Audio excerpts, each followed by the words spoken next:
পাকিস্তানে গাধার সংখ্যা বেড়েই চলেছে।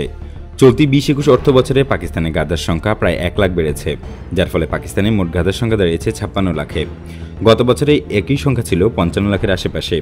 দ্য এক্সপ্রেস ট্রিবিউন শুক্রবার এক প্রতিবেদনে তথ্য জানায়, ২১-২২ অর্থ বছরে পাকিস্তানে গাধার উৎপাদন বৃদ্ধি পেয়েছে।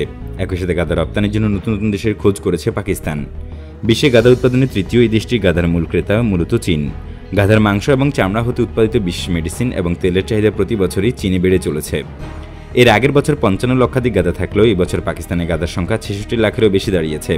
তাই বৈদেশিক মুদ্রা অর্জনে চীনের পাশাপাশি নতুন নতুন ক্রেতার খোঁজ করেছে পাকিস্তান। পাকিস্তানি গরু এবং উট অল্প কিছু পরিমাণে বাংলাদেশে রপ্তানি হলেও বাংলাদেশের গ্রামাঞ্চলে গাধার প্রচলন এখনও রয়েছে, আর সেদিকে আগ্রহী পাকিস্তান। এশীয় অন্যান্য দেশ যেমন আফগানিস্তান এবং মধ্যপ্রাচ্যের বিভিন্ন দেশেও নতুন কাস্টমারের খোঁজ করেছে পাকিস্তান। সেক্ষেত্রে বাংলাদেশকে পটেনশিয়াল কাস্টমার হিসেবে বিবেচনা করছে দেশটি। একই সাথে গাধা রপ্তানি করে এই বছর আরও অধিক বৈদেশিক মুদ্রা অর্জন করে দেশের অর্থনীতি শক্তিশালী করা সম্ভব বলে আশাবাদী পাকিস্তানের পশু অধিদপ্তর। গাধার উৎপাদন বৃদ্ধির লক্ষ্যে আরও হাইব্রিড জাতের প্রতি গুরুত্ব আরোপের ব্যাপারে আগ্রহী তারা।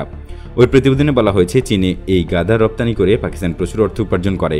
গাধা চামড়ার চীনে যথেষ্ট কদর রয়েছে। এ কারণেই পাকিস্তান থেকে প্রচুর সংখ্যায় গাধা কেনে চীন। যদিও চীনের প্রচুর পরিমাণে গাধা রয়েছে।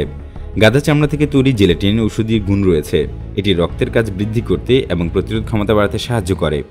গাধার সংখ্যার দিক দিয়ে বিচারে পাকিস্তান বিশ্বে তৃতীয় স্থানে রয়েছে। এক্ষেত্রে প্রথম স্থানে রয়েছে চীন। চীনে গাধার চাহিদা এতই বেশি যে বিজ্ঞানীদের আশঙ্কা একসময় চীন থেকে গাধা বিলুপ্ত হয়ে যেতে পারে। এমনকি সারা বিশ্বে গাধার সংখ্যাও কমে যেতে পারে বলে দাবি রয়েছে তাদের।